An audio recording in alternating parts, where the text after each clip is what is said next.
Alright everyone, hello, it's Comic Artist Pro Secrets and my name is Ethan Van Sciver. Let me introduce myself. I'm a 26-year veteran of the wacky wackadoo comic book industry, world's most charming, elegant, eloquent, and yet humble man, great big Star Wars fan, trusted member of the media, and that's why we've got to talk about this. Oh my god, he's back! He's back. Roundhead Rian Johnson is currently at CinemaCon. I didn't know there was a convention called CinemaCon. I would go to that. I would go to CinemaCon if I knew about it. Yeah, he is promoting his new movie, Knives Out, and this is relevant to Star Wars fans. Why?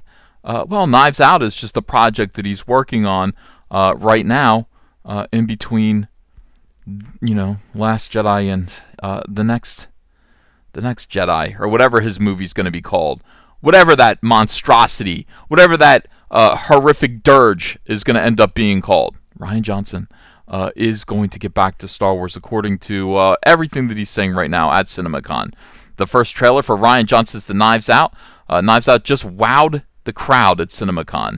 Lionsgate decided to surprise those in attendance with the first look at Johnson's follow-up to Star Wars The Last Jedi, which is a decidedly very different kind of movie.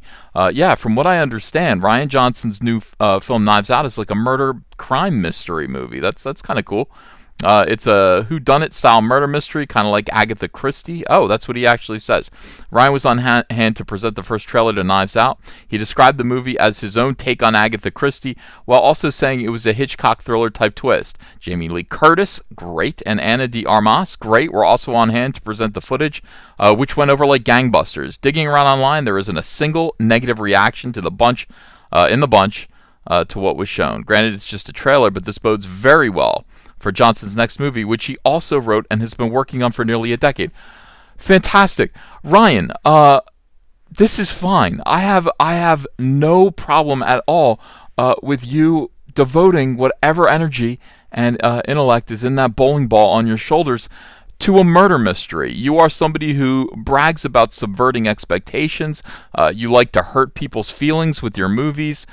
You brag about having 50% of the audience walk out in disgust and the other 50% walking out like this is the greatest thing they've ever seen. That's who you are. Ryan, this is your wheelhouse. You need to be doing more murder mysteries. Maybe you could be the next Alfred Hitchcock. Your head is fat enough. Certainly, this is what you should be doing. Please don't return to... Oh, he's going to return to Star Wars. All right, that is what he's telling everyone now. The trailer reveals the patriarch of a family. Let's hear about this. Let's hear about this story. The trailer reveals the patriarch of a family who dies at his birthday party, prompting an investigation. The footage was described as very stylish and was set to the tune of Live and Let Die by Paul McCartney and Wings. Yikes. Originally used in the James Bond movie of the same name. It's not a great song. I like Paul McCartney a lot, but famously, there's a grammatical error in that song. But in this ever-changing world in which we live in, is not grammatically correct. And also, I don't think Paul McCartney had any idea what the movie was about when he wrote that song. He just kind of went, "Oh, the title's Live and Let Die. Okay, I'll just, I'll write something with that in there," and that's the thing. It's got a nice little kind of instrumental section to it.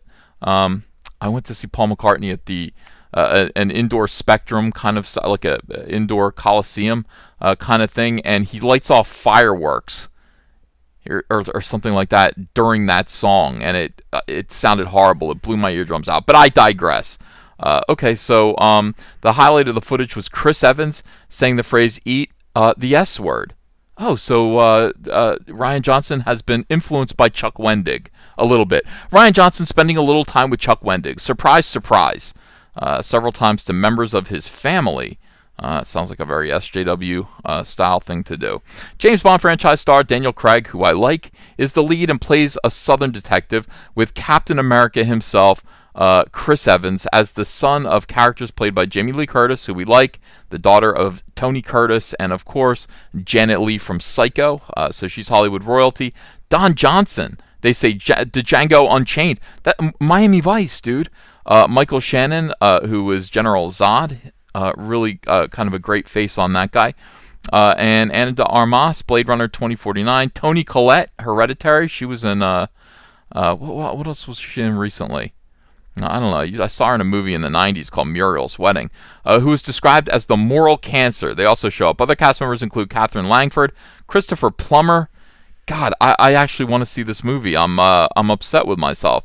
Christopher Plummer, of course, notably from what was he in? Christopher Plummer was in The Sound of Music, of course. All right, Ricky Lindholm and the legendary Frank Oz. Frank Oz, the man who spent a day on Twitter arguing that Bert from Bert and Ernie was not a homosexual.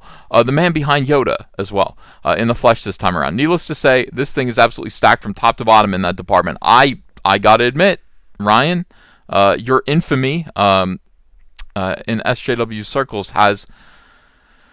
we've done you a favor. There is no word currently on how long we may have to wait before the trailer is actually made available online, though we'd be guessing it probably won't be too terribly long. The Last Jedi proved to be incredibly divisive. Yeah, it did. It actually destroyed the Star Wars franchise for an entire year. The Last Jedi and the fallout from The Last Jedi ended up costing Disney $182 million in lost revenue. So that's interesting. However, prior to that, Rian Johnson made some truly impressive non-franchise movies such as Looper. That wasn't bad. Brick, didn't like it. Could this be a return to what he does best? Yes. Yes. I'll go see... Ryan, just stay away from Star Wars. Do this. Okay, so it hits theaters on November 27th. This is typical for MovieWeb. All right, so from Lionsgate, be sure to check out some of the reactions to the trailer below. But the entire time he was there, apparently he was saying, I'm going to do this before I return. Holy S, the Knives Out trailer. Stylish as hell. Production design is gorgeous. There's like 15 people you love in this movie. I can't argue with that. I can't argue with any of this. As a matter of fact, eat S. Eat S. Eat a boot covered in S. Definitely eat S. That is Chuck Wendig there. I think Rian Johnson cribs from Chuck Wendig. That might be the title of this video, in fact. But it'll be meant lovingly and encouragingly. Absolutely crib from Chuck Wendig when you make this movie. Knives Out looks like a stylized, cool, gritty Clue. Oh man, that looks fun. All right, so Ryan, what can I say? You're producing a movie. You're directing a movie that I actually do want to see. I'm dreading your return to Star Wars. There was a rumor that came out, but it came out on April 1st, and we know that's April Fool's, that Rian Johnson is going to be directing one of the Game of Thrones guys' films. So they're going to write it, produce it, I assume, and then Rian Johnson was going to come in and direct maybe the first one, and maybe that was what he was talking about. I'm not actually hearing them use the word trilogy in reference to his appearance at this convention. I'm just hearing him say, I'm returning to a galaxy far, far away. I wish that he would. I just wish it wasn't Star Wars. And in any case, if he is working with the Game of Thrones guys, that makes all kinds of sense, because otherwise he would be sitting there waiting 3 to 5, 6 years, I would think, if they have an entire trilogy before his comes out. And things change. Things change in that span of time. So Rian Johnson and your round head, go to it. Go do your thing. Go do Alfred Hitchcock style movies. And I guess this is just the way it's going to be. I guess we are going to get more Star Wars movies out of the worst Star Wars director, writer of all time, Rian Johnson, and we're just going to have to chronicle it. So many people at this point feel like Star Wars is dead. I don't blame you. I don't blame you. All of this news is just crushing. These people are not listening to fandom. They're not even looking at their own numbers. And so much of this just feels like spite. These people do hate you. They're making that clear. Rian Johnson, when it comes to Star Wars and Star Wars fans, he hates you. And yet, you're supposed to end up giving him some more money. It's not a good situation for Star Wars, and I fear we're going to get some official news about this probably at Star Wars Celebration next weekend. I, of course, will bring you all of the news that I hear. I'm going to keep my ear to the ground. I will be listening. I will be listening to what's going on. I'll be listening for rumors and innuendo. I'll be listening for gossip, and I will pass it on to you guys here.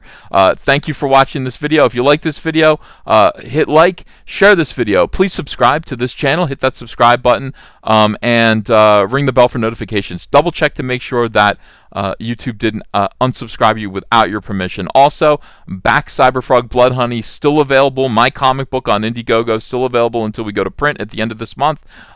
Need your support. Get a copy of this comic book. You're going to be glad that you did. The link is below in the description. All right, thanks everybody. I'll see you again later. Hey, I got a P.O. box. Want to send me some mail?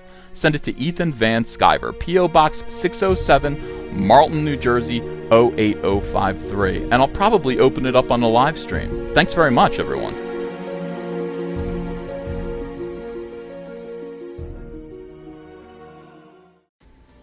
Hey, you want to follow me on Twitter? Are you sure? Well, if so, I'm at Ethan Van Sciver. That's at Ethan Van Sciver. See you there. Hello, potential Indiegogo backers. Hello, friends. My name is Ethan Van Sciver. I'm a comic book creator who worked for 20 years for Marvel and DC Comics on books like Green Lantern, Flash, Superman, Batman, and X-Men. But before that, I had a comic book called Cyberfrog. Now, Cyberfrog lasted from 1993 to 1998, and then it stopped when I went to go work for DC Comics. Now I want to tell the story of where Cyberfrog has been for the last 20 years. I want to write, pencil, ink a book called Cyberfrog Blood Honey that tells the story of gigantic alien hornets that come to Earth and conquer it, sending Cyberfrog into deep hibernation, where he emerges now in the year 2018 into a completely alternate reality, a new world where these hornets have taken over, devastated humanity, using human skin to make gigantic wasp hives, and harvesting human blood to make honey to feed their young. Very few humans still exist. But it's up to Cyberfrog to save what's left of humanity and turn back the damage that's been done by these wasps with his brother Salamandroid and his friend Heather Swain. I want you to help me do this. We're going to get colors by Kyle Ritter. He's a fantastic colorist, and he's going to make this book sing. I'd like this to be a 48-page one-shot prestige format, part 1 of 4. So I'm asking you to help me launch the very first Cyberfrog Blood Honey epic graphic novel. Are you in? Will you help me? I hope so. Let's get this frog jumping again. If you enjoyed this video and want to become part of this community, subscribe to this channel by clicking the laughing man face logo right on your screen. Ring the bell for notifications as well. You'll never miss a live chat. And stay tuned, another video by Comic Artist Pro Secrets is coming right up.